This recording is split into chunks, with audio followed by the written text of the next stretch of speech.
ನಮಸ್ಕಾರ. ಮುಖ್ಯಾಂಶಗಳು.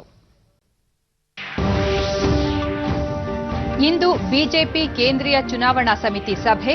ಬಿಹಾರ ವಿಧಾನಸಭಾ ಚುನಾವಣಾ ಅಭ್ಯರ್ಥಿಗಳ ಆಯ್ಕೆ ಕುರಿತು ಚರ್ಚೆ. ರಾಜ್ಯದಲ್ಲಿ ಶಾಲೆಗಳ ಪುನರಾರಂಭಕ್ಕೆ ಕುರಿತು ನಿರ್ಧರಿಸಿಲ್ಲ. ಪೋಷಕರು, ಜನಪ್ರತಿನಿಧಿಗಳು, ಶಿಕ್ಷಣ ತಜ್ಞರ ಅಭಿಪ್ರಾಯ ನಂತರ ತೀರ್ಮಾನ. ಸುರೇಶ್ ಕುಮಾರ್. ಬಿಜೆಪಿ ರಾಷ್ಟ್ರೀಯ ಪ್ರಧಾನ ಕಾರ್ಯದರ್ಶಿ ಸ್ಥಾನಕ್ಕೆ ನೇಮಕ ಹಿನ್ನೆಲೆ ಸಚಿವ ಸ್ಥಾನಕ್ಕೆ ಸಿಟಿ ರವಿ ರಾಜೀನಾಮೆ. ಭಾರತದಲ್ಲಿ ಕೋವಿಡ್-19 ಗುಣಮುಖರ ಪ್ರಮಾಣ 84.13% ಏರಿಕೆ. 54 ಲಕ್ಷ ದಾಟಿದ ಚೇತರಿಕೆ ಪ್ರಮಾಣ. ವಾರ್ತೆಗಳ ವಿವರ. ಬಿಜೆಪಿ ಕೇಂದ್ರೀಯ ಚುನಾವಣಾ ಸಮಿತಿ ಸಭೆ ಇಂದು ನಡೆಯಲಿದ್ದು, ಬಿಹಾರ ವಿಧಾನಸಭಾ ಕ್ಷೇತ್ರದ ಅಭ್ಯರ್ಥಿಗಳ ಪಟ್ಟಿ ಬಿಡುಗಡೆಯಾಗುವ ಸಾಧ್ಯತೆ ಇದೆ. ಇದಕ್ಕೂ ಮುನ್ನ ದೆಹಲಿ ಹಾಗೂ ಪಾಟ್ನಾದಲ್ಲಿ ಬಿಜೆಪಿ ನಾಯಕರ ಸಭೆ ನಡೆದು ಸಮಾಲೋಚನೆ ನಂತರ ಕೇಂದ್ರ ಚುನಾವಣಾ ಸಮಿತಿ ಸಭೆ ನಡೆಯಲಿದೆ. ಬಿಹಾರದಲ್ಲಿ ಅಕ್ಟೋಬರ್ 28, ನವೆಂಬರ್ 3 ಹಾಗೂ 7ರಂದು 3 ಹಂತಗಳಲ್ಲಿ ವಿಧಾನಸಭೆ ಚುನಾವಣೆ ನಡೆಯಲಿದೆ. ಈ ಮಧ್ಯೆ ಮಹಾಗಠಬಂಧನ್ನ ಸೀಟು ಹಂಚಿಕೆ ಪ್ರಕಟಗೊಂಡಿದ್ದು, ಬಿಹಾರದ 243 ಕ್ಷೇತ್ರಗಳ ಪೈಕಿ ಆರ್ಜೆಡಿ 144 ಕ್ಷೇತ್ರಗಳಲ್ಲಿ, ಕಾಂಗ್ರೆಸ್ 70 ಕ್ಷೇತ್ರಗಳಲ್ಲಿ ಸ್ಪರ್ಧೆ ಮಾಡಲು ತೀರ್ಮಾನಿಸಿದೆ. ಆರ್ಜೆಡಿ ತನ್ನ ಪಾಲಿನ ಕ್ಷೇತ್ರಗಳಲ್ಲಿ ಜಾರ್ಖಂಡ್ ಮುಕ್ತಿ ಮೋರ್ಚಾ ಹಾಗೂ ವಿಕಾಸ್ ಶೀಲ್ ಇನ್ಸಾನ್ ಪಕ್ಷದೊಂದಿಗೆ ಸ್ಥಾನ ಹೊಂದಾಣಿಕೆ ಮಾಡಿಕೊಂಡಿದೆ ಎಂದು ಆರ್ಜೆಡಿ ಮುಖ್ಯಸ್ಥ ತೇಜಸ್ವಿ ಯಾದವ್ ತಿಳಿಸಿದ್ದಾರೆ. ಆದರೆ ವಿಕಾಸ್ ಶೀಲ್ ಇನ್ಸಾನ್ ಪಕ್ಷದ ಮುಖ್ಯಸ್ಥ ಮುಖೇಶ್ ಸಹಾನಿ ಆರ್ಜೆಡಿ ತಮ್ಮ ಪಕ್ಷಕ್ಕೆ ಹೆಚ್ಚು ಸೀಟು ನೀಡಲು ಒಪ್ಪುತ್ತಿಲ್ಲ, ಹೀಗಾಗಿ ಮೈತ್ರಿಕೂಟದಿಂದ ಹೊರಬರುತ್ತಿದ್ದೇನೆ ಎಂದು ತಿಳಿಸಿದರು.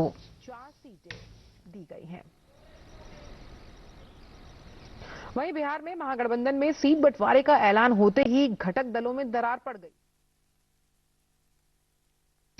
ರಾಜ್ಯದಲ್ಲಿ ಶಾಲೆಗಳ ಪುನರಾರಂಭ ಕುರಿತು ಯಾವುದೇ ಅಧಿಕೃತ ನಿರ್ಧಾರ ಕೈಗೊಂಡಿಲ್ಲ ಎಂದು ಪ್ರಾಥಮಿಕ ಹಾಗೂ ಪ್ರೌಢಶಿಕ್ಷಣ ಸಚಿವ ಎಸ್. ಸುರೇಶ್ ಕುಮಾರ್ ತಿಳಿಸಿದ್ದಾರೆ. ಚಾಮರಾಜನಗರದಲ್ಲಿ ನಿನ್ನೆ ಅವರು ಶಾಲೆಗಳ ಆರಂಭ ಬಗ್ಗೆ ಎಲ್ಲ ರೀತಿಯ ಸಮಾಲೋಚನೆ ನಂತರ ಇನ್ನೊಂದು ವಾರದಲ್ಲಿ ಅಧಿಕೃತ ತೀರ್ಮಾನ ಪ್ರಕಟಿಸಲಾಗುವುದು ಎಂದು ಹೇಳಿದ್ದಾರೆ. ಕೇಂದ್ರ ಸರ್ಕಾರ ಅಕ್ಟೋಬರ್ 15ರಿಂದ ಹಂತ ಹಂತವಾಗಿ ಶಾಲೆಗಳನ್ನು ಪ್ರಾರಂಭಿಸಲು ಅವಕಾಶ ನೀಡಿದೆ. ಆದರೆ ಶಿಕ್ಷಣ ಇಲಾಖೆಯಿಂದ ಈ ಬಗ್ಗೆ ತೀರ್ಮಾನಗೊಂಡಿಲ್ಲ. ಪೋಷಕರು, ಜನಪ್ರತಿನಿಧಿಗಳು ಎಲ್ಲರ ಸಲಹೆ, ಸೂಚನೆ, ಅಭಿಪ್ರಾಯ ಪರಿಗಣಿಸಿ ಆಗುಹೋಗುಗಳ ಬಗ್ಗೆ ಚರ್ಚಿಸಿ ನಂತರವಷ್ಟೇ ಶಾಲೆಗಳ ಪ್ರಾರಂಭದ ಬಗ್ಗೆ ನಿರ್ಧರಿಸಲಾಗುವುದು ಎಂದು ಹೇಳಿದರು. ಅದನ್ನು ಮಾಡಿದ್ರೆ ಯಾವ ರೀತಿ ಮಾಡಬಹುದು ಅನ್ನೋದನ್ನ ತೀರ್ಮಾನ ಮಾಡಿಕೊಂಡು ಇನ್ನೊಂದು ವಾರದಲ್ಲಿ ಇದನ್ನ ಸ್ಪಷ್ಟೀಕರಣ, ಈ ನಿರ್ಧಾರವನ್ನ ನಾವು ಪ್ರಕಟಿಸ್ತೀವಿ. ಶಾಸಕರು ಕೂಡ ಅನೇಕರು ನನಗೆ ಮೇಲಲ್ಲಿ ಕಳಿಸ್ತಾ ಇದ್ದಾರೆ. ಇದನ್ನೆಲ್ಲ ಒಟ್ಟಾರೆ ನೋಡಿ ಕ್ರೋಢೀಕರಿಸಿ ನಮ್ಮ ಅಭಿಪ್ರಾಯನ ವ್ಯಕ್ತಪಡಿಸ್ತೀವಿ.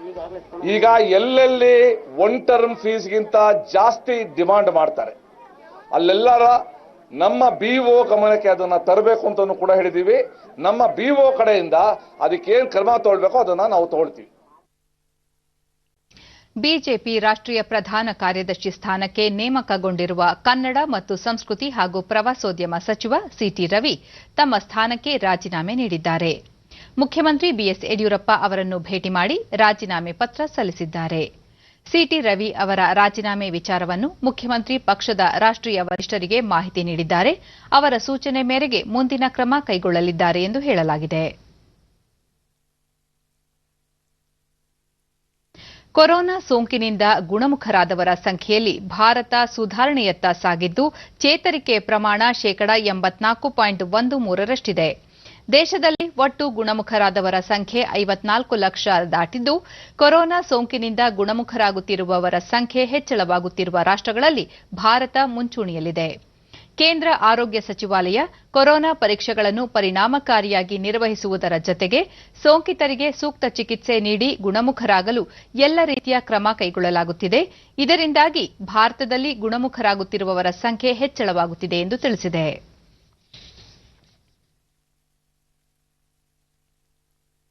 ರಾಜ್ಯದಲ್ಲಿ ನಿನ್ನೆ ಹೊಸದಾಗಿ 9,886 ಕೋವಿಡ್ ಪ್ರಕರಣಗಳು ದೃಢಪಟ್ಟಿದ್ದು, ಇದರೊಂದಿಗೆ ಒಟ್ಟು ಸೋಂಕಿತರ ಸಂಖ್ಯೆ 6,30,516ಕ್ಕೆ ಏರಿಕೆಯಾಗಿದೆ.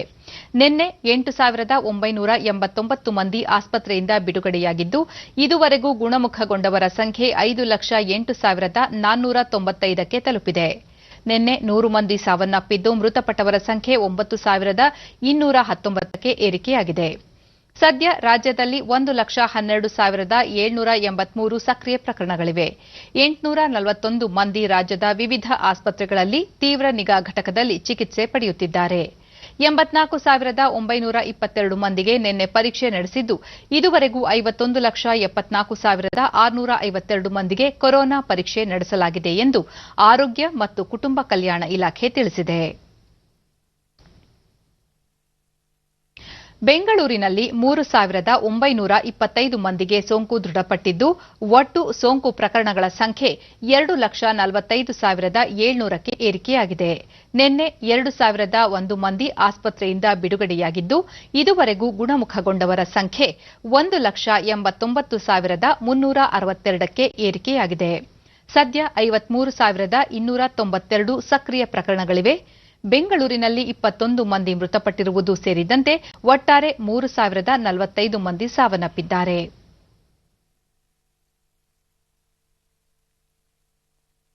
ವಿವಿಧ ಜಿಲ್ಲೆಗಳಲ್ಲಿ ವರದಿಯಾಗಿರುವ ಪ್ರಕರಣಗಳ ವಿವರ ಹೀಗಿದೆ.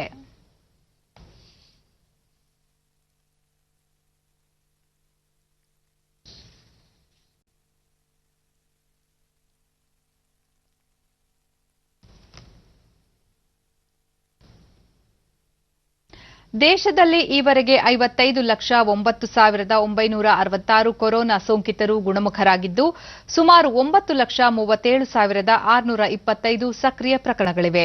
ಒಟ್ಟು 1,01,782 ಮಂದಿ ಮೃತಪಟ್ಟಿದ್ದಾರೆ.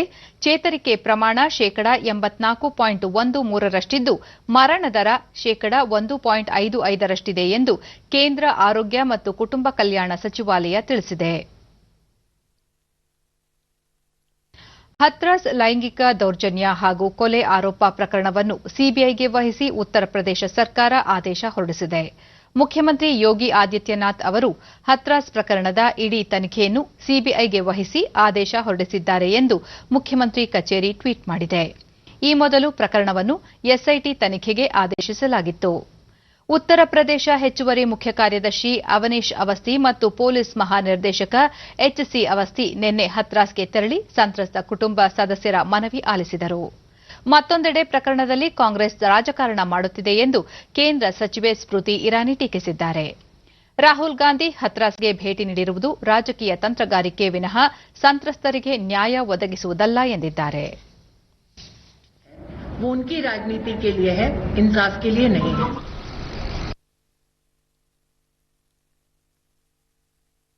ವಿಶ್ವದ ಅತಿ ಉದ್ದದ ಹೆದ್ದಾರಿ ಸುರಂಗ ಎನ್ನುವ ಹೆಗ್ಗಳಿಕೆಯ ಅಟಲ್ ಸುರಂಗ ಮಾರ್ಗವನ್ನು ಪ್ರಧಾನಿ ನರೇಂದ್ರ ಮೋದಿ ನಿನ್ನೆ ಉದ್ಘಾಟಿಸಿದರು. ಕಾರ್ಯಕ್ರಮದಲ್ಲಿ ರಕ್ಷಣಾ ಸಚಿವ ರಾಜನಾಥ್ ಸಿಂಗ್, ಹಣಕಾಸು ಖಾತೆ ರಾಜ್ಯ ಸಚಿವ ಅನುರಾಗ್ ಸಿಂಗ್ ಠಾಕೂರ್, ಹಿಮಾಚಲ ಪ್ರದೇಶದ ಮುಖ್ಯಮಂತ್ರಿ ಜೈರಾಮ್ ಠಾಕೂರ್, ರಕ್ಷಣಾ ಪಡೆಗಳ ಮುಖ್ಯಸ್ಥ ಬಿಪಿನ್ ರಾವತ್ ಪಾಲ್ಗೊಂಡಿದ್ದರು. 9.02 ಕಿಲೋಮೀಟರ್ ಉದ್ದದ ಈ ಮಾರ್ಗ ಮನಾಲಿಯಿಂದ ಲಹೌಲ್ ಸ್ಪಿಟಿ ಕಣಿವೆಯನ್ನು ವರ್ಷವಿಡೀ ಸಂಪರ್ಕಿಸಲಿದೆ. ಮನಾಲಿ ಮತ್ತು ಲೇಹ್ ನಡುವಿನ ಅಂತರ 46 ಕಿಲೋಮೀಟರ್ ತಗ್ಗಲಿದ್ದು, ಪ್ರಯಾಣ ಅವಧಿಯು 4 ರಿಂದ 5 ಗಂಟೆ ಕಡಿಮೆಯಾಗಲಿದೆ. इसका साक्षी बन रहा है अटल टनल, जिसकी चौड़ाई 10.5 मीटर, जिसमें दोनों ओर 4 छोर पर घोड़े की नाल के आकार की हॉर्स शू शेप्ड टनल है। ये हर 20 छोर से दक्षिणी छोर की महीने वो दूसरी जगह उन्हें पलायन करना पड़ता था। लोग इस बस में यात्रा कर रहे हैं, उनमें उनकी पहुंच। ಬಳಿಕ ಸಮಾರಂಭದಲ್ಲಿ ಪ್ರಧಾನಿ ಅಟಲ್ ಸುರಂಗದ ನಿರ್ಮಾಣ ತಾಂತ್ರಿಕ ಕೌಶಲ್ಯ ವಿನ್ಯಾಸ ಹಾಗೂ ಕಾಮಗಾರಿ ಸವಾಲುಗಳ ದೃಷ್ಟಿಯಿಂದ ಅತಿ ವಿಶಿಷ್ಟವಾಗಿದೆ. ಇದನ್ನು ಶಿಕ್ಷಣದ ಭಾಗವನ್ನಾಗಿಸಬೇಕು. ಇದರ ತಂತ್ರಜ್ಞಾನ ನಮ್ಮ ವಿದ್ಯಾರ್ಥಿಗಳಿಗೆ ಸಿಗಬೇಕು. ವಿಶ್ವವಿದ್ಯಾಲಯಗಳ ವಿದ್ಯಾರ್ಥಿಗಳ ಅಧ್ಯಯನಕ್ಕೆ ಅವಕಾಶ ಮಾಡಿಕೊಡಬೇಕು ಎಂದು ಹೇಳಿದರು. ವಿದೇಶದ ವಿಶ್ವವಿದ್ಯಾಲಯಗಳನ್ನು ಇಲ್ಲಿಗೆ ಆಹ್ವಾನಿಸಬೇಕು. ಈ ಮೂಲಕ ಭಾರತದ ಕೌಶಲ್ಯವನ್ನು ಜಗತ್ತಿಗೆ ಸಾರಬೇಕಾಗಿದೆ. ಗಡಿ ಭಾಗದ ಮೂಲಸೌಕರ್ಯ ದೇಶದ ರಕ್ಷಣಾ ವ್ಯವಸ್ಥೆಯೊಂದಿಗೆ ನೇರ ಸಂಬಂಧ ಹೊಂದಿದೆ. ಈ ಹಿನ್ನೆಲೆಯಲ್ಲಿ ಸರ್ಕಾರ ದೇಶದ ಗಡಿಭಾಗದ ಸಂಪರ್ಕ ಕಾಮಗಾರಿಗಳಿಗೆ ಆದ್ಯತೆ ನೀಡಿದೆ. ಈ ಸುರಂಗದಿಂದ ಯೋಧರಿಗೆ ಹೆಚ್ಚಿನ ಪ್ರಮಾಣದಲ್ಲಿ ಅನುಕೂಲವಾಗಲಿದೆ. ದೇಶದ ರಕ್ಷಣೆ ಮಾಡುವ ಯೋಧರ ಅಗತ್ಯಗಳನ್ನು ಪೂರೈಸುವುದು ಸರ್ಕಾರದ ಪ್ರಥಮ ಆದ್ಯತೆಗಳಲ್ಲಿ ಒಂದಾಗಿದೆ ಎಂದರು. ಅಭಿವೃದ್ಧಿ ಕಾಮಗಾರಿಗಳು ವಿಳಂಬವಾಗುವುದರಿಂದ ದೇಶಕ್ಕೆ ನಷ್ಟವಾಗುತ್ತದೆ. 2005ರಲ್ಲಿ ಈ ಯೋಜನೆಗೆ 950 ಕೋಟಿ ರೂಪಾಯಿಗಳನ್ನು ಅಂದಾಜಿಸಲಾಗಿತ್ತು. ಆದರೆ ಈಗ ಪೂರ್ಣಗೊಳ್ಳುವಾಗ ಕಾಮಗಾರಿ ವೆಚ್ಚ ಸುಮಾರು 3 ಪಟ್ಟು ಹೆಚ್ಚಾಗಿದ್ದು 3200 ಕೋಟಿ ರೂಪಾಯಿಗಳ ವೆಚ್ಚದಲ್ಲಿ ನಿರ್ಮಿಸಲಾಗಿದೆ ಎಂದು ತಿಳಿಸಿದರು. ಈ ಸುರಂಗ ನಿರ್ಮಾಣದಿಂದ ಅಟಲ್ ಬಿಹಾರಿ ವಾಜಪೇಯಿ ಅವರ ಕನಸಷ್ಟೇ ಅಲ್ಲ, ಹಿಮಾಚಲ ಪ್ರದೇಶದ ಜನರ ದಶಕಗಳ ಕನಸು ಪೂರ್ಣಗೊಂಡಂತಾಗಿದೆ. ಲೇಹ್ ಹಾಗೂ ಲದ್ದಾಖ್ ಪ್ರದೇಶಗಳ ಜೀವನಾಡಿಯಾಗಿ ದೇಶದ ಇತರ ಭಾಗಗಳೊಂದಿಗೆ ಜೋಡಿಸಲಿದೆ ಎಂದರು. इन क्षेत्रों के संतुलित और संपूर्ण विकास को लेकर यहां के इंफ्रास्ट्रक्चर को बेहतर बनाने की मांग उठती रही है, लेकिन लंबे समय तक हमारे यहां बॉर्डर से जुड़े इंफ्रास्ट्रक्चर के प्रोजेक्ट या तो प्लानिंग के स्टेज से बाहर ही नहीं निकल पाए या जो निकले वो अटक गए, लटक गए, भटक गए. अटल टनल के साथ भी सभी को इस बात की जानकारी है. ರಕ್ಷಣಾ ಸಚಿವ ರಾಜನಾಥ್ ಸಿಂಗ್, ಅಟಲ್ ಸೇತುವೆ ಈ ಭಾಗದ ಸಾಮಾಜಿಕ ಆರ್ಥಿಕ ವ್ಯವಸ್ಥೆಗೆ ಮಹತ್ವದ ಕೊಡುಗೆ ನೀಡಲಿದೆ. ಪ್ರಧಾನಿ ನರೇಂದ್ರ ಮೋದಿಯವರ ಮುತುವರ್ಜಿಯಿಂದ ಕಾಮಗಾರಿ ತ್ವರಿತವಾಗಿ ಪೂರ್ಣಗೊಂಡಿದೆ ಎಂದರು. और यह बिल्कुल दो देशों की सीमा पर यह टनल बना हुआ है. मैं मानता हूं कि जहां देश की जनता को यह समर्पित है टनल, वहीं पर हमारी सीमा की सुरक्षा करने वाले सेना के जवानों के लिए समर्पित है और सीमा पर रहने वाले लोगों के लिए भी यह विशेष रूप से समर्पित है, क्योंकि हमारे सेना का जवान भी पीस टाइम में अपने शरीर का पसीना बहाता है और अपने शरीर का पसीना पीस टाइम में भी इसलिए बहाता है कि यदि वार टाइम आ जाए तो हमें कम रक्त बहाना पड़े, इसलिए पीस टाइम में वो अपने जिस्म का पसीना बहाता है. ಬಳಿಕ ಪ್ರಧಾನಿ ನರೇಂದ್ರ ಮೋದಿ ಲಾಹೌಲ್ ಸ್ಪಿತಿಯ ಸಿಸು ಗ್ರಾಮದಲ್ಲಿ ಆಯೋಜಿಸಲಾಗಿದ್ದ ಸಭೆಯಲ್ಲಿ ಪಾಲ್ಗೊಂಡರು. ಹಿಮಾಚಲ ಪ್ರದೇಶದ ಮುಖ್ಯಮಂತ್ರಿ ಜೈರಾಮ್ ಠಾಕೂರ್, ಪ್ರಧಾನಿ ಅವರು ಹಿಮಾಚಲದ ಮೂಲೆ ಮೂಲೆಯನ್ನು ಅರಿತಿದ್ದಾರೆ, ಸುರಂಗದ ಕನಸನ್ನು ಅಟಲ್ ಬಿಹಾರಿ ವಾಜಪೇಯಿ ಅವರಲ್ಲಿ ಬಿತ್ತಿದವರೇ ಮೋದಿಯವರು ಎಂದು ತಿಳಿಸಿದರು. संगठन गांव के रहने वाले वो भी हमेशा इसी बात को, अभी भी पिछले साल तक भी वो परिस्थितियां रही कि बीमार आदमी है लेकिन उसको उठाने की आवश्यकता है, यहां से ले जाने की आवश्यकता है, इलाज के लिए उसको बेहतर सुविधा देने के लिए अगर ले जाना है हम हेलीकॉप्टर भेजते. हेलीकॉप्टर भी रोहतांग तक कई बार आता, रोहतांग से मुड़ करके चले जाता क्योंकि मौसम खराब है, हवाएं बहुत तेज होती हैं. ऐसी परिस्थिति में बहुत कठिन परिस्थितियां रहती थी. लेकिन आज ये अटल टनल जिसका नाम अटल जी के नाम पर रखा, उनको स्मरण करते हुए एक बहुत बड़ा योगदान केंद्र सरकार का आदरणीय मोदी जी के नेतृत्व में हिमाचल प्रदेश के लिए जो मिला है, इसके लिए हम हृदय से आपके बहुत बहुत आभारी हैं. ಸಿಸು ಗ್ರಾಮದಲ್ಲಿ ಸಭೆಯಲ್ಲಿ ಪಾಲ್ಗೊಂಡ ಪ್ರಧಾನಿ ತೆರೆದ ವಾಹನದಲ್ಲಿ ಅಟಲ್ ಸುರಂಗದಲ್ಲಿ ಪ್ರಯಾಣ ಬೆಳೆಸಿದರು. सोलंग घाटी जाएंगे जहां वो एक जनसभा को संबोधित करेंगे.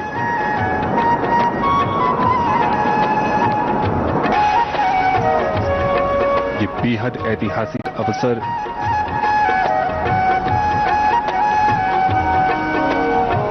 एक सपना जो दशकों पहले देखा गया था, आज उन तमाम लोगों की आकांक्षा. ಮುಖ್ಯಮಂತ್ರಿ ಬಿಎಸ್ ಯಡಿಯೂರಪ್ಪ, ಅಟಲ್ ಸುರಂಗ ಲೋಕಾರ್ಪಣೆಯಿಂದ ಭಾರತದ ಘನತೆ, ಕೀರ್ತಿ ಮತ್ತು ಸಾಮರ್ಥ್ಯ ಹೆಚ್ಚಿದೆ. ವ್ಯೂಹಾತ್ಮಕವಾಗಿಯೂ ಭಾರತೀಯ ಸೇನೆಗೆ ಅತ್ಯಂತ ಉಪಯುಕ್ತವಾಗಿರುವ ಹೆದ್ದಾರಿ ಇದಾಗಿದೆ ಎಂದು ಟ್ವೀಟ್ ಮಾಡಿದ್ದಾರೆ. ದೇಶದ ರೈತರ ಹಿತ ಕಾಯಲು ಸರ್ಕಾರ ಬದ್ಧವಾಗಿದೆ ಎಂದು ಪ್ರಧಾನಿ ನರೇಂದ್ರ ಮೋದಿ ನಿನ್ನೆ ಪುನರುಚ್ಚರಿಸಿದರು. ಕುಲುವಿನ ಸೋಲಂಗ್ ಕಣಿವೆಯಲ್ಲಿ ಜನಸಭೆಯಲ್ಲಿ ಪಾಲ್ಗೊಂಡ ಅವರು, ಹೊಸ ಕೃಷಿ ವಿಧೇಯಕಗಳಿಂದ ಹಳೆಯ ಮಾರಾಟ ವ್ಯವಸ್ಥೆ ರದ್ದಾಗುತ್ತಿಲ್ಲ, ಬದಲಿಗೆ ಹೊಸ ಅವಕಾಶಗಳನ್ನು ನೀಡಲಾಗುತ್ತಿದೆ. ಬೇರೆ ರಾಜ್ಯಗಳ ಮಾರುಕಟ್ಟೆಗಳಿಗೂ ಹೋಗಿ ತಮ್ಮ ಉತ್ಪನ್ನಗಳನ್ನು ಮಾರಾಟ ಮಾಡುವ ಸ್ವಾತಂತ್ರ್ಯ ದೊರೆಯುತ್ತಿದೆ ಎಂದರು. ಕೃಷಿ ಕ್ಷೇತ್ರದಲ್ಲಿ ಈ ಕಾನೂನುಗಳ ಮೂಲಕ ಸುಧಾರಣೆಗಳನ್ನು ತರಲಾಗುತ್ತಿದೆ. ಸರ್ಕಾರಕ್ಕೆ ದೇಶದ ರೈತರ ಉಜ್ವಲ ಭವಿಷ್ಯವೇ ಮುಖ್ಯವಾಗಿದೆ. ಆದರೆ ಹಳೆಯ ರಾಜಕೀಯ ಚಿಂತನೆಗಳಿಂದ ಇದಕ್ಕೆ ಅಡ್ಡಿಯಾಗುತ್ತಿದೆ ಎಂದರು. ಕಿಸಾನ್ ಸಮ್ಮಾನ್ ನಿಧಿ ಅಡಿಯಲ್ಲಿ ಸುಮಾರು 10 ಕೋಟಿ ರೈತರಿಗೆ 1 ಲಕ್ಷ ಕೋಟಿ ರೂಪಾಯಿಗಳನ್ನು ರೈತರ ಖಾತೆಗೆ ಜಮಾ ಮಾಡಲಾಗಿದೆ ಎಂದು ತಿಳಿಸಿದರು. ಸಾಮಾನ್ಯ ಜನರ ಜೀವನವನ್ನು ಸುಗಮಗೊಳಿಸುವ ಉದ್ದೇಶದಿಂದ ದೇಶದ 6 ಲಕ್ಷ ಗ್ರಾಮಗಳಲ್ಲಿ ಆಪ್ಟಿಕಲ್ ಫೈಬರ್ ಅಳವಡಿಕೆ ಕಾರ್ಯ ಆರಂಭವಾಗಿದೆ. ಮುಂದಿನ 1,000 ದಿನಗಳಲ್ಲಿ ಮಿಷನ್ ಮಾದರಿಯಲ್ಲಿ ಈ ಕಾರ್ಯ ಪೂರ್ಣಗೊಳ್ಳಲಿದೆ. ಇದರಿಂದ ಗ್ರಾಮಗಳಲ್ಲೂ ಅಂತರ್ಜಾಲ ವೈಫೈ ಸೌಲಭ್ಯ ಸಿಗಲಿದೆ ಎಂದರು. ಹಿಂದೆ ಸೋಲಂಗೆ ಪ್ಯಾರಾಗ್ಲೈಡಿಂಗ್ಗೆ ಬರುತ್ತಿದ್ದೆ ಎಂದು ಸ್ಮರಿಸಿದ ಪ್ರಧಾನಿ, ಎಲ್ಲರಿಗಿಂತ ಎತ್ತರ ಹೋಗುತ್ತಿದ್ದೆ, ಉಸಿರು ಕಟ್ಟುತ್ತಿತ್ತು. ಒಮ್ಮೆ ಅಟಲ್ ಬಿಹಾರಿ ವಾಜಪೇಯಿ ಇಲ್ಲಿಗೆ ಬಂದಿದ್ದಾಗ 11 ಪ್ಯಾರಾಗ್ಲೈಡರ್ಗಳು ಮೇಲಿನಿಂದ ಕೆಳಗಿಳಿದು ಅವರನ್ನು ಸ್ವಾಗತ ಮಾಡಿದ್ದೆವು. ಆ ಕ್ಷಣ ರೋಮಾಂಚಕವಾಗಿತ್ತು. ಅಟಲ್ ಅವರು ಇಷ್ಟೆಲ್ಲ ಸಾಹಸ ಏಕೆ ಮಾಡುತ್ತೀಯಾ ಎಂದು ಪ್ರಶ್ನಿಸಿದ್ದರು ಎಂದು ಹಳೆಯ ನೆನಪುಗಳನ್ನು ಸ್ಮರಿಸಿಕೊಂಡರು. वाजपेयी जी के स्वागत करने की कल्पना बहुत ही रोचक थी.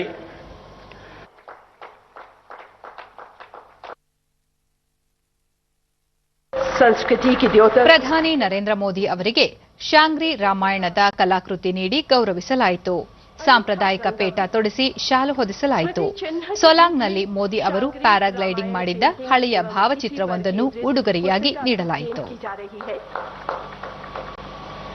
शांग्री रामायण श्रृंखला के चित्र पहाड़ी चित्रकला में कुल्लू शैली की अमूल्य निधियों कि आज के 20 साल ರಕ್ಷಣಾ ಸಚಿವ ರಾಜನಾಥ್ ಸಿಂಗ್, ಪ್ರಧಾನಿ ಮೋದಿಯವರ ನೇತೃತ್ವದಲ್ಲಿ ದೇಶ ಸ್ವಾವಲಂಬಿಯಾಗುತ್ತಿದೆ. ಆತ್ಮನಿರ್ಭರ್ ಭಾರತ ನಿರ್ಮಿಸುವ ನಮ್ಮ ಸಂಕಲ್ಪವನ್ನು ವಿಶ್ವದ ಯಾವುದೇ ಶಕ್ತಿ ತಡೆಯಲು ಸಾಧ್ಯವಿಲ್ಲ ಎಂದರು. तो हमारे प्रधानमंत्री आदरणीय नरेंद्र मोदी जी ने निभाई और यह विश्व का सबसे बड़ा टनल है. यदि मैं उसको एक वाक्य में कहूं तो मैं कह सकता हूं कि हमारे प्रधानमंत्री ने भारत माता के मुकुट में एक रत्न और जड़ दिया है इस अटल टनल रोहतांग के रूप में.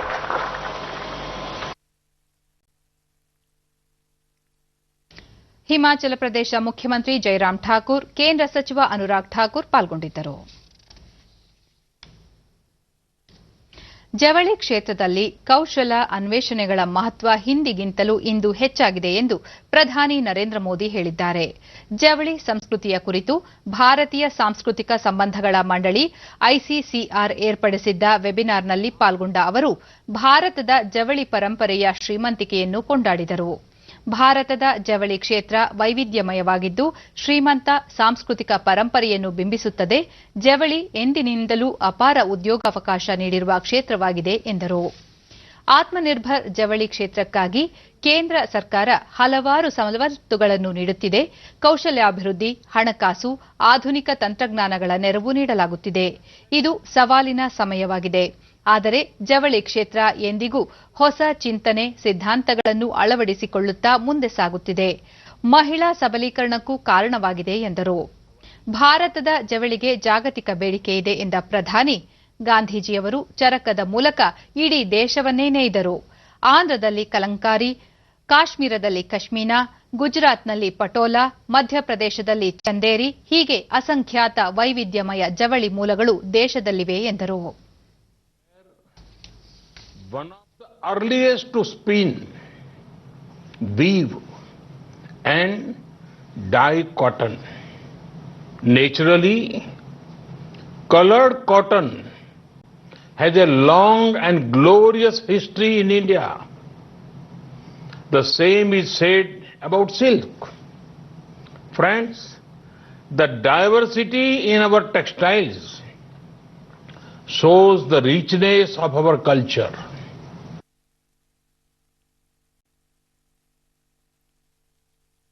ರಾಜ್ಯ ವಿಧಾನ ಪರಿಷತ್ತಿನ 4 ಸ್ಥಾನಗಳಿಗೆ ಇದೇ 28ರಂದು ನಡೆಯಲಿರುವ ಚುನಾವಣೆಗೆ ಬಿಜೆಪಿ ಅಭ್ಯರ್ಥಿಗಳನ್ನು ಪ್ರಕಟಿಸಿದೆ.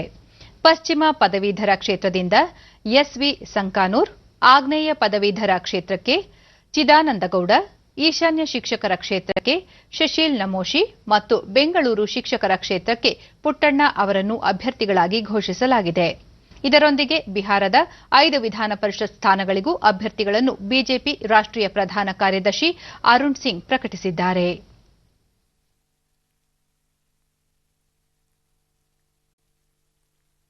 ಬಿಬಿಎಂಪಿ ವಾರ್ಡ್ ಸಂಖ್ಯೆ ಹೆಚ್ಚಿಸುವ ಕುರಿತ ಕರ್ನಾಟಕ ಮಹಾನಗರ ಪಾಲಿಕೆಗಳ ತಿದ್ದುಪಡಿ ವಿಧೇಯಕಕ್ಕೆ ರಾಜ್ಯಪಾಲರು ನಿನ್ನೆ ಅಂಕಿತ ಹಾಕಿದ್ದು ಅಧಿಕೃತ ರಾಜ್ಯಪತ್ರ ಹೊರಡಿಸಲಾಗಿದೆ.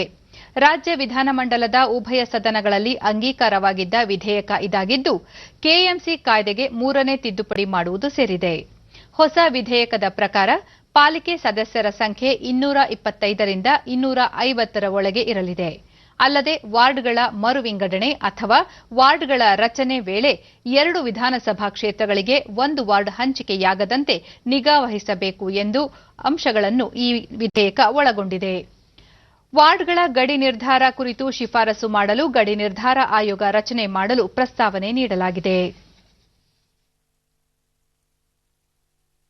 ವಿಶ್ವವಿಖ್ಯಾತ ಮೈಸೂರು ದಸರಾ ಮಹೋತ್ಸವದ ಸಿದ್ದತಾ ಕಾರ್ಯಗಳು ಆರಂಭವಾಗಿದ್ದು ಕೊರೋನಾ ಸಾಂಕ್ರಾಮಿಕ ರೋಗ ಹರಡದಂತೆ ಜಿಲ್ಲಾಡಳಿತ ಅಗತ್ಯ ಕ್ರಮ ಕೈಗೊಂಡಿದೆ. ಅರಮನೆ ಆವರಣದಲ್ಲಿ ನಿನ್ನೆ ಜಿಲ್ಲಾ ಆರೋಗ್ಯ ಇಲಾಖೆ ವತಿಯಿಂದ ಗಜಪಡೆಯ ಮಾವುತರು ಹಾಗೂ ಕಾವಾಡಿಗರಿಗೆ ಆರೋಗ್ಯ ತಪಾಸಣೆ ನಡೆಸಿ ಕೊರೋನಾ ಪರೀಕ್ಷೆಗಾಗಿ ಗಂಟಲು ದ್ರವ ಮಾದರಿಯನ್ನು ಸಂಗ್ರಹಿಸಲಾಯಿತು.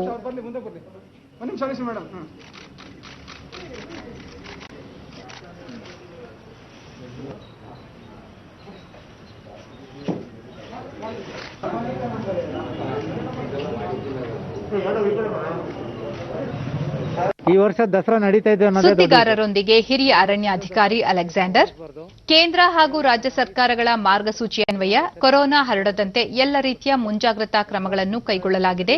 ವ್ಯಕ್ತಿಗತ ಅಂತರ, ಸ್ವಚ್ಛತೆಗೆ ಆದ್ಯತೆ ನೀಡಲಾಗಿದ್ದು ಪಾರಂಪರಿಕ ದಸರಾವನ್ನು ಯಶಸ್ವಿಯಾಗಿ ನಡೆಸಲು ಮುಂದಾಗಿರುವುದಾಗಿ ತಿಳಿಸಿದರು. ಮಾಸ್ಕ್ ಕಂಪಲ್ಸರಿ ನಾವು ಧರಿಸೋದೇ ಆಗಿರ್ಬೋದು ಅಥವಾ ಇನ್ನು ಸ್ಯಾನಿಟೈಸೇಷನ್ ಆಗಲಿ, ಈ ಎಲ್ಲಾ ಪ್ರಕ್ರಿಯೆಗಳನ್ನು ನಾವು ಮಾಡಿಕೊಂಡು ಕೋವಿಡ್ ಟೆಸ್ಟ್ ಮಾಡಿಸುವಂತ ಚಾಲನೆ ಕಾರ್ಯಕ್ರಮಕ್ಕೆ ಇವತ್ತು ನಾವು ಚಾಲನೆ ಮಾಡಿರೋದು ತಾವೆಲ್ಲ ನೋಡಿದಿರಿ.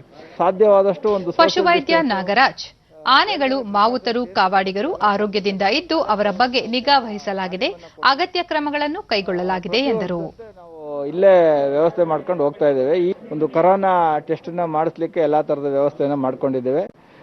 ಜಿಲ್ಲಾ ಆರೋಗ್ಯ ಇಲಾಖೆಯಿಂದ ಸಿಬ್ಬಂದಿಯವರು ಬಂದು ಸ್ಯಾಂಪಲ್ ಅನ್ನು ತಗೊಳ್ತಾ ಇದ್ದಾರೆ. ಸೊ ಇದು ನಾಳೆಯಿಂದ ನಮ್ಮ ಆಸ್ ಯೂಶುವಲ್ ನಮ್ಮ ಆನೆಗಳಿಗೆ ಹೆಚ್ಚಿನ ರೀತಿ ತರಬೇತಿ ಕೊಡೋ ಮುನ್ಸೂಚನೆಯಲ್ಲಿ ನಾವು ಮುಂದೆ ಹೋಗ್ತೇವೆ. ಪ್ರಕೃತಿ ವಿಕೋಪ ಹಾಗೂ ಮಕ್ಕಳ ದಾಖಲಾತಿ ಕೊರತೆಯಿಂದ ಮುಚ್ಚಲಾಗಿದ್ದ ಕೊಡಗು ಜಿಲ್ಲೆಯ ಮದೆ ಗ್ರಾಮದ ಸರ್ಕಾರಿ ಹಿರಿಯ ಪ್ರಾಥಮಿಕ ಶಾಲೆ ಪುನರಾರಂಭಗೊಂಡಿದೆ. ಗ್ರಾಮಸ್ಥರೇ ಶಾಲೆಯ ಅಂಗಳವನ್ನು ಸ್ವಚ್ಛಗೊಳಿಸಿ ತರಳಿರು ತೋರಣ ಕಟ್ಟಿ ಮಡಕೇರಿ ಬಿಇಒ ಗಾಯತ್ರಿ ಅವರ ನೇತೃತ್ವದಲ್ಲಿ ಸಂಭ್ರಮದಿಂದ ಶಾಲೆಯ ಪುನರಾರಂಭ ಮಾಡಿದ್ದಾರೆ. 1942ರಲ್ಲಿ ಆರಂಭವಾಗಿದ್ದ ಈ ಶಾಲೆ 2018ರಲ್ಲಿ ಮಕ್ಕಳ ದಾಖಲಾತಿ ಕಡಿಮೆಯಾದ ಕಾರಣ ಮುಚ್ಚಲ್ಪಟ್ಟಿತ್ತು. ವಿದ್ಯಾರ್ಥಿಗಳು ಖಾಸಗಿ ಶಾಲೆಗಳತ್ತ ಆಸಕ್ತರಾಗಿರುವ ಕಾರಣ ಸರ್ಕಾರಿ ಶಾಲೆಯ ಮೇಲೆ ಪ್ರತಿಕೂಲ ಪರಿಣಾಮವಾಗಿತ್ತು.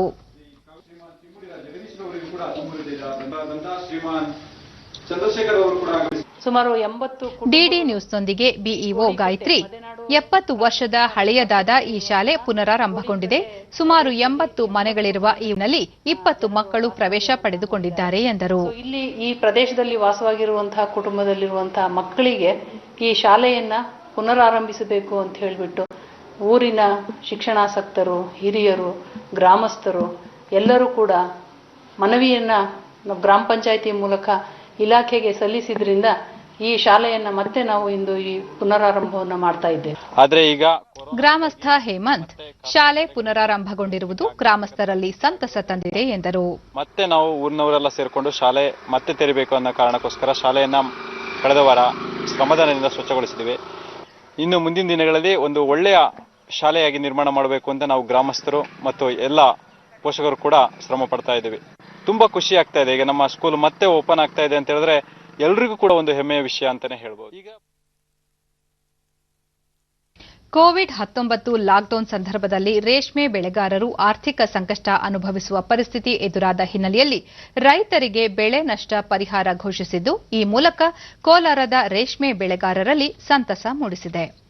ಕೊರೋನಾ ಸೋಂಕು ಭೀತಿಯಿಂದಾಗಿ ಕಳೆದ 4 ತಿಂಗಳಿನಿಂದ ರೇಷ್ಮೆ ಗೂಡಿನ ಮಾರಾಟವಿಲ್ಲದೆ ನಷ್ಟ ಅನುಭವಿಸುತ್ತಿದ್ದ ಸಂದಿಗ್ಧ ಸಂದರ್ಭದಲ್ಲಿ ಸರ್ಕಾರ ಬೆಳೆ ನಷ್ಟ ಪರಿಹಾರ ನೀಡುವ ಮೂಲಕ ರೈತರನ್ನು ಪ್ರೋತ್ಸಾಹಿಸುವ ಕಾರ್ಯಕ್ಕೆ ಮುಂದಾಗಿದೆ.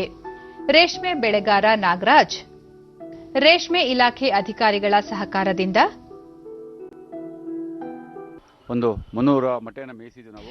ರೇಷ್ಮೆ ಬೆಳೆಗಾರ ನಾಗರಾಜ್ ರೇಷ್ಮೆ ಇಲಾಖೆ ಅಧಿಕಾರಿಗಳ ಸಹಕಾರದಿಂದ ತಮ್ಮ ಬ್ಯಾಂಕ್ ಖಾತೆಗೆ 11,000 ರೂಪಾಯಿ ಪರಿಹಾರ ಹಣ ಜಮೆಯಾಗಿದ್ದು ಇದರಿಂದ ತಮಗೆ ತುಂಬಾ ಅನುಕೂಲವಾಗಿದೆ ಎಂದು ಹೇಳಿದರು. ಕಂಪ್ಲೀಟ್ ಏನು ಸಂಬಂಧಪಟ್ಟ ದಾಖಲೆಗಳನ್ನ ಮಾರ್ಕೆಟ್ ಬಿಲ್ಲು, ನಮ್ಮ ಪಾಸ್ ಪುಸ್ತಕ ಮತ್ತೆ ಬ್ಯಾಂಕ್ ಪಾಸ್ ಪುಸ್ತಕ ಜೆರಾಕ್ಸ್ ಅನ್ನ ಕೊಟ್ವಿ. ಅದ್ರ ಪಾಡ್ಗೆ ಅದು ಬಂದು ನಮ್ಮ ಅಕೌಂಟ್ ಬಂದ್ಬಿತ್ತು. ನಿಜವಾಗ್ಲೂ ಹೇಳ್ಬೇಕಾದ್ರೆ ಏನೋ ತುಂಬಾ ಅನುಕೂಲನೇ ಆಯಿತು ನಮಗೆ.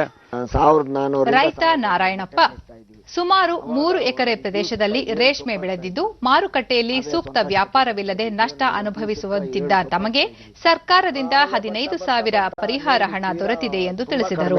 ನಮಗೆ ನೀರುಗಳು ತುಂಬಾ ಕಡಿಮೆ ಆಗ್ಬಿಡ್ತು. ಸಾಲ್ ಪದ್ಧತಿ ಇತ್ತು.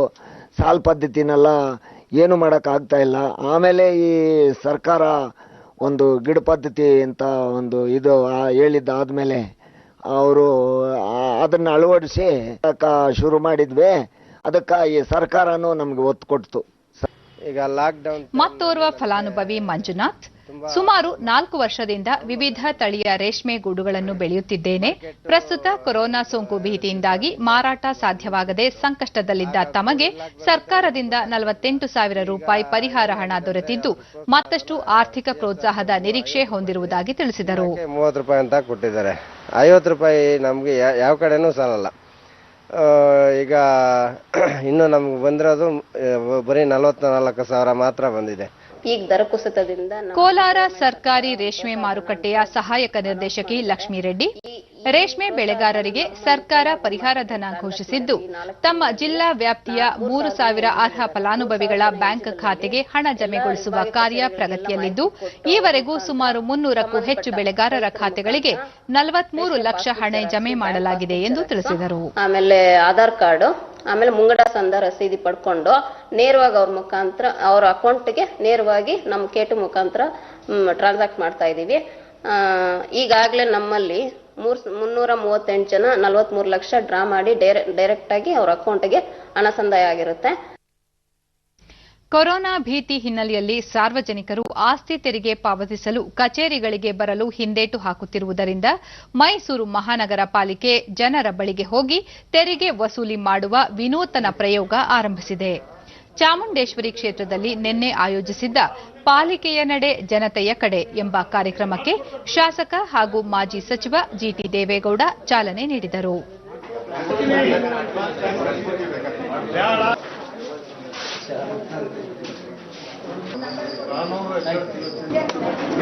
ನಂತರ ಮಾತನಾಡಿದ ಅವರು ಜನಸಾಮಾನ್ಯರಿಗೆ ಮೂಲಭೂತ ಸೌಕರ್ಯ ಒದಗಿಸಲು ಸಂಪನ್ಮೂಲ ಅಗತ್ಯ. ಕೊರೋನಾ ಹಿನ್ನೆಲೆಯಲ್ಲಿ ಆಸ್ತಿದಾರರು ತೆರಿಗೆ ಪಾವತಿಸಲು ಕಚೇರಿಗಳಿಗೆ ಬರಲು ಹಿಂದೇಟು ಹಾಕುತ್ತಿದ್ದಾರೆ.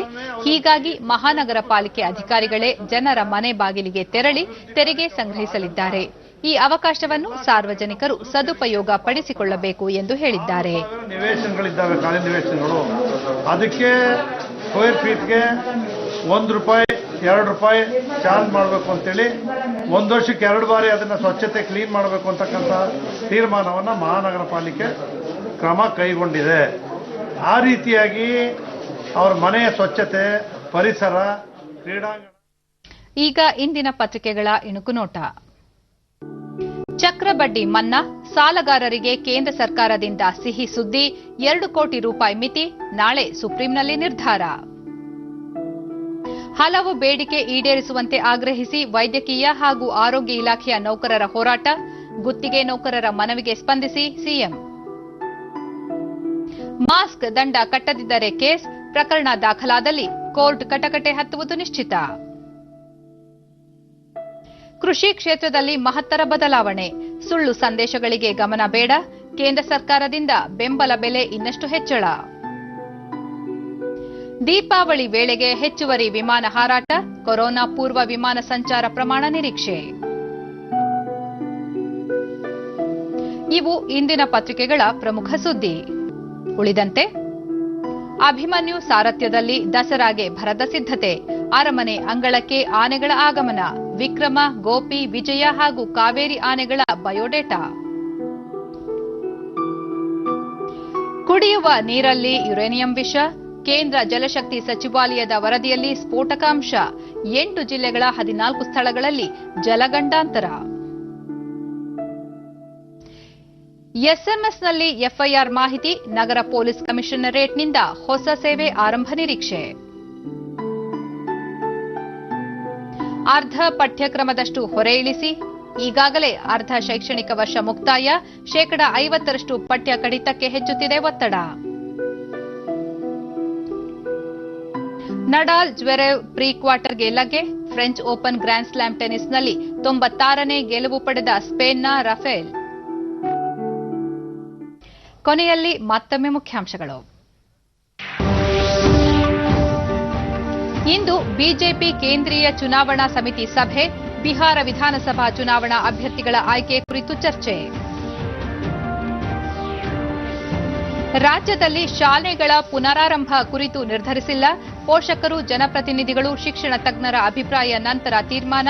ಸುರೇಶ್ ಕುಮಾರ್. ಬಿಜೆಪಿ ರಾಷ್ಟ್ರೀಯ ಪ್ರಧಾನ ಕಾರ್ಯದರ್ಶಿ ಸ್ಥಾನಕ್ಕೆ ನೇಮಕ ಹಿನ್ನೆಲೆ, ಸಚಿವ ಸ್ಥಾನಕ್ಕೆ ಸಿಟಿ ರವಿ ರಾಜೀನಾಮೆ. ಭಾರತದಲ್ಲಿ ಕೋವಿಡ್-19 ಗುಣಮುಖರ ಪ್ರಮಾಣ 84.13ಕ್ಕೆ ಏರಿಕೆ, 54 ಲಕ್ಷ ದಾಟಿದ ಚೇತರಿಕೆ ಪ್ರಮಾಣ. ನಮ್ಮ ಮುಂದಿನ ವಾರ್ತಾ ಪ್ರಸಾರ ಮಧ್ಯಾಹ್ನ 1 ಗಂಟೆಗೆ ಡಿಡಿ ಚಂದನದಲ್ಲಿ. ನಮಸ್ಕಾರ.